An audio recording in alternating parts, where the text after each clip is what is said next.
மானமும் அறிவும் மனிதனுக்கு அழகு என்றார் பெரியார். ஆனால் இன்றைக்கு தேசத்தில் என்ன நடந்து கொண்டிருக்கிறது? ஒன்று குடிச்சிட்டு பேசுகிறான், இல்லை குடியுரிமையை பேசலாம். வீதிகள் தோறும் பெரியாருக்கு சிலை இருக்கும் இந்த தேசத்தில்.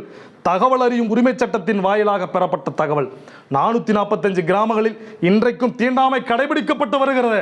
அப்படியானால் என்ன பொருள்?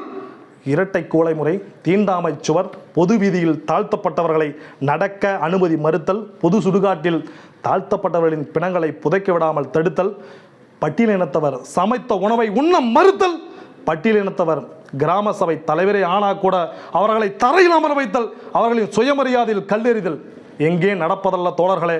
உங்களை சுற்றியும் அநீதியும் அரங்கேறிக் கொண்டுதான் இருக்கிறது. ஒருவேளை ஏதோ ஒரு மூலையில் உங்களுக்குள்ளே அந்த சாதி வன்மம் இருக்குமே, ஆனால் உங்கள் முன்னோர்களை விட, உங்கள் சாஸ்திரம் சம்பிரதாயத்தை விட, வெங்காயம் விளக்கமாத்தை விட உங்கள் அறிவு சிறந்தது. அதை சிந்தியுங்கள் என்றால் பெரியார். ஒருவேளை நம்மளுக்குள்ளே அந்த சாதி வன்மம் இருக்குமேனால் நாம் மாற்றிக்கொள்வோம், இல்லை என்றால் நாம் எல்லோரும் சேர்ந்து இந்த நாட்டை மாற்றுவோம் என்ற நம்பிக்கையோடு பெரியார் நம்மை பார்த்து சிரிக்கிறார். சமத்துவம் நிலைபெற வேண்டும் என்பதற்காக தன் வாழ்நாளில் 20 லட்சம் கிலோமீட்டர் பயணம் செய்து 10,700 நிகழ்ச்சிகளில் பங்கேற்று 21,400 மணி நேரம் பேசி நவீன தமிழ்நாட்டை வித்திட்டவர் தந்தை பெரியார். தந்தை பெரியார் என்ன செய்து கிழித்தார் என்று கேட்பவர்களை பார்த்து ஏளனமாய் சிரிக்கிறார்.